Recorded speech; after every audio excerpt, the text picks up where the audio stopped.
1980 was a great year for pop culture. Call Me by Blondie was the #1 song. Everyone was asking the question, who shot JR, with Dallas being the #1 TV show in 1980. And the best Star Wars movie, The Empire Strikes Back, made its debut. Here in the Northwest, 1980 is also synonymous with the eruption of Mount St. Helens. The effects and devastation are still felt throughout the valley some over 40 years later. And arcades were at a turning point in 1980. So many arcade games at the time were like these kind of simple games, a lot of Space Invaders clones. And although we're going to see a couple of those in this list as well, there's a lot of new changes and a lot of new ideas coming out in arcades in 1980 that would kind of change the way arcades are done for the rest of the time. Here are just a few of the fun arcade games that you would have played for the first time in 1980.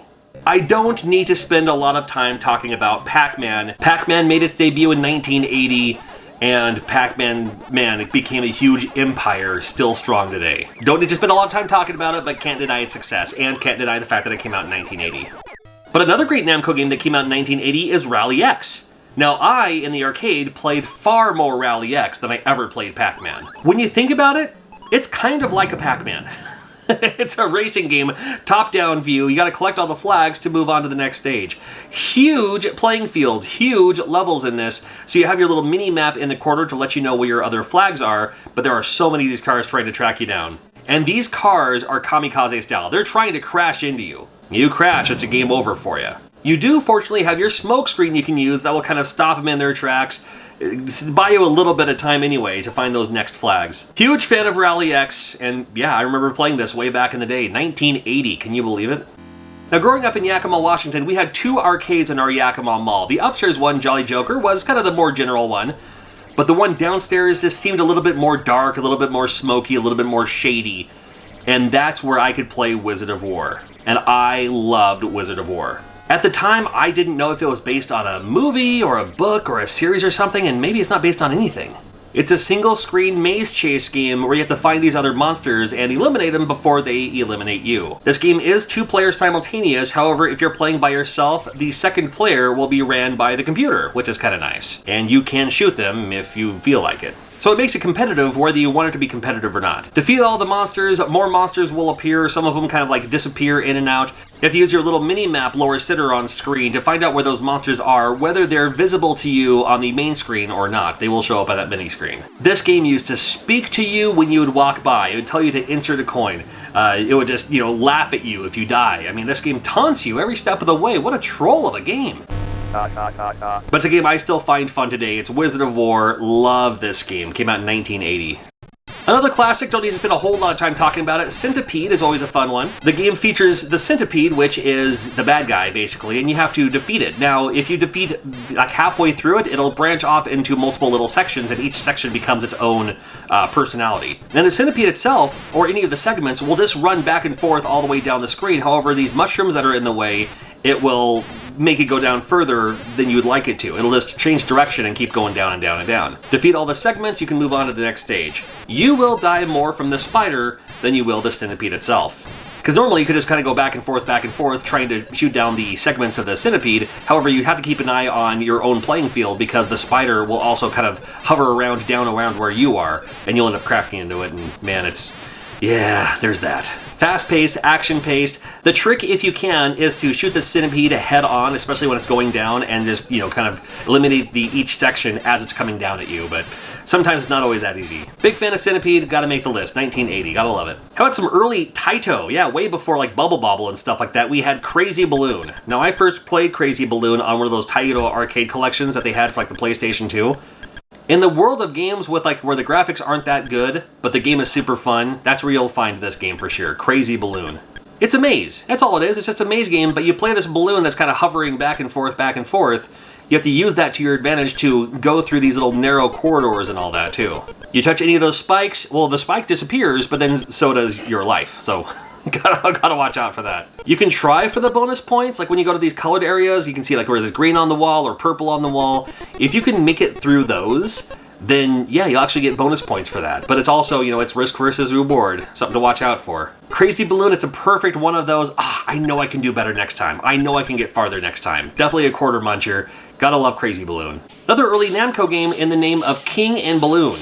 Now in King of Balloon, this is interesting because the balloons are the bad guys. Usually in video games, balloons are good. Balloons represent joy. Nobody can be uncheered by a balloon. However, these balloons are trying to whisk the king away, and you have to protect the king at all costs. You are the little gun turret above the king. The king is down there in the castle. The balloon gets down far enough, it will take the king away. It speaks to you. Yeah, it's Japanese, but still. Interesting with this game is you have unlimited lives for yourself as the gun turret. Now, the other balloons will shoot at you, and if you die or if you collapse, you'll just get right back up. No problem at all. You're just stalling for time at that point. Once your king gets whisked away 3 times, that's when it's game over. So you have 3 kings, basically. This game came along with all the other Space Invaders clones. There were so many Space Invaders clones for the time, but this one at least had a little bit of a twist, and I thought it was worth checking out for sure. King and Balloon came out in 1980, might be worth your while. And it just sounds cute with the voices and all that. Bye-bye. Another arcade classic, this game used to haunt me. Now you're the runner in this game and you have to defeat these robots, and the robots are trying to get at you too. The walls are electrified, you cannot touch the walls. Now there is no end to this maze, you just keep going, no matter which direction you want to go. However, you do have to kind of defeat some of the robots to kind of advance to a more, to a harder difficulty, to, more advanced stages of robots and all that.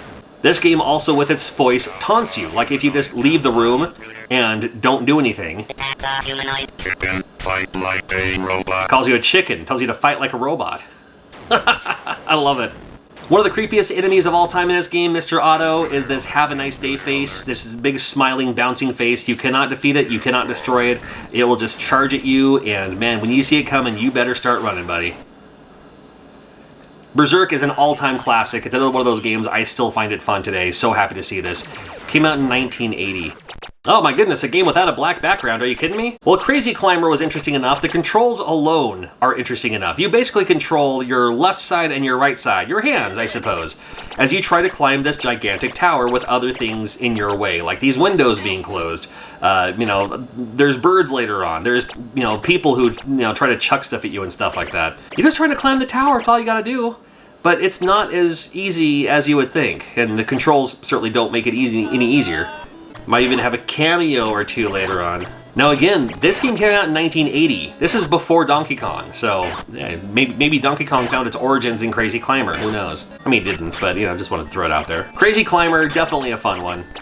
Another Space Invaders clone? Well, why not? Well, this game's called Phoenix. And like other games of the time, the enemies are on top, they're coming down at you, they're gonna flutter down at you. Maybe even more like a Galaga than anything else. And although everyone else was really into Galaga, which is a great game by the way, I really liked Phoenix, although the animation wasn't as smooth as Galaga was. But I liked the different flight patterns, I liked the different creatures, I loved the kind of like outer space background and all that. And when you make it so far, you're actually fighting, I'm guessing these are supposed to be phoenix birds? Like you can actually clip the wings, and the wing will grow back if you shoot both wings, or you can actually shoot the eggs in advance to hopefully you don't have to kill all the all the phoenix birds and all that. Up next is Radar Scope from Nintendo. Believe it or not, a Nintendo arcade game from 1980. This is before Donkey Kong. Now again, Space Invaders clones were working. Space Invaders #1 game. Why wouldn't you want to replicate that and get some of that coins in your bank? Well, Nintendo did exactly that with Radar Scope. Invented and made by the guy who made the light gun. Now, my Mandela effect tells me that I played this in the arcade, not knowing about Nintendo and stuff like that, but way back in the day, like at some arcade in Santa Cruz, California. I'm almost positive I played it in the arcade, I just don't have any proof that I did, or, I can't guarantee 100% that I did. And it's another Space Invaders clone, I mean really. But still, a Nintendo game from 1980, pre-Donkey Kong, pre-Mario, pre-all of that. Pretty cool to see. And Williams doing great things too. You knew you were in an arcade that had Defender just by walking into it. The sounds alone were so undeniable from a lot of the other games for the time.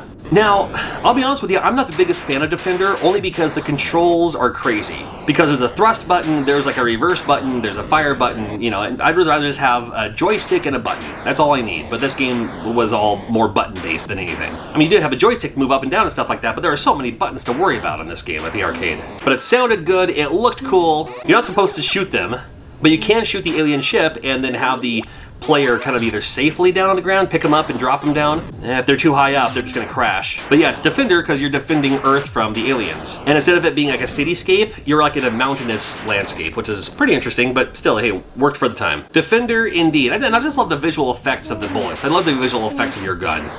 And we'll be looking at more games by the year in the very near future. Make sure you're subscribed and we'll see you soon.